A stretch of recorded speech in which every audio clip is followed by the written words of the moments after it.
Secretary of State Mike Pompeo's vow came as senior U.S. officials expressed growing optimism ahead of the landmark June 12 summit between Kim and President Donald Trump. Pompeo, who held talks with Pyongyang's young leader over the weekend, even said, "We have a pretty good understanding between our two countries about what the shared objectives are." He was speaking after talks with his South Korean opposite Foreign Minister Kang Kyung-hwa to coordinate Washington and Seoul's preparations for the historic encounter. Many observers have warned Kim's regime will try to drive a wedge between the allies as the summit approaches, playing Seoul's fear of war against Washington's nuclear concerns. But both Kang and Pompeo insisted that they agreed on the need for the total, permanent and verifiable denuclearization of the divided peninsula. Trump and South Korea's President Moon Jae-in are due to meet on May 22 at the White House for the next round of planning. Pompeo said the United States would remain on board to help develop the North Sea economy, which has been devastated by its own mismanagement and crippling international sanctions. If North Korea takes bold action to quickly denuclearize, the United States is prepared to work with North Korea to achieve prosperity on par with our South Korean friends, he said. Since an ad hoc 1953 armistice put an end to active hostilities between the North and the South, South Korea has emerged from devastation to become a leading world economy. Conversations, but the North has remained one of the world's most isolated states, and its outdated economy has been further battered by a UN-backed maximum pressure campaign of sanctions. Over the past year, Kim and Trump have added a personal touch to a half-century of international enmity, swapping insults and both openly threatening devastating direct military action. Kim's regime also carried out missile tests that convinced U.S. intelligence officials, including Pompeo in his former role as CIA chief, that North Korea could threaten U.S. cities. But South Korea's President Moon reached out to the North, reopening direct talks, and when Kim invited Trump to a summit to discuss disarmament, the mood changed.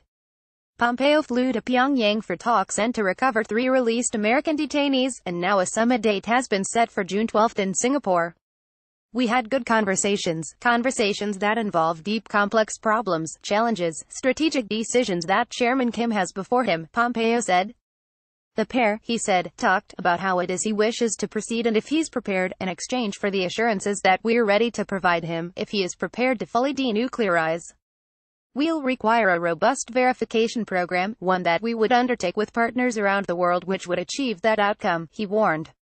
But he added, "I'm confident that we have a shared understanding of the outcome that the leaders want, certainly President Trump and Chairman Kim, but I think President Moon as well." South Korea's Kang shared in Pompeo's optimism and was at pains to insist that there is no daylight between how Washington and Seoul are approaching the talks.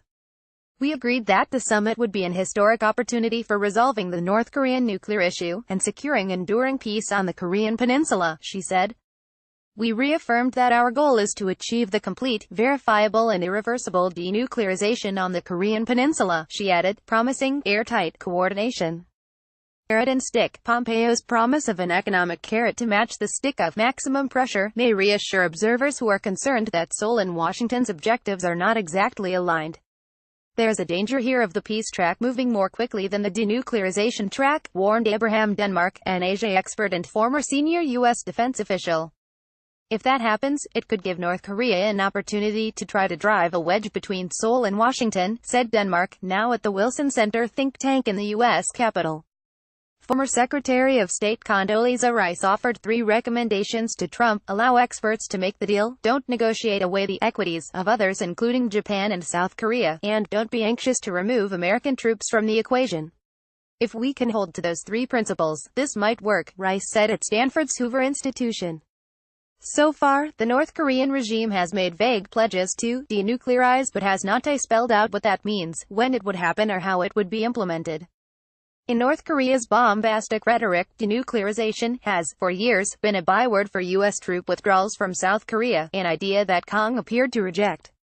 After her talks with Pompeo, she took pains to emphasize again that the U.S. military presence in Korea is a matter for the ROK-US alliance. First and foremost, hardliners in the North are believed to see a nuclear weapon as a guarantee against outside efforts to topple the regime, but Trump insists he will not tolerate their growing arsenal.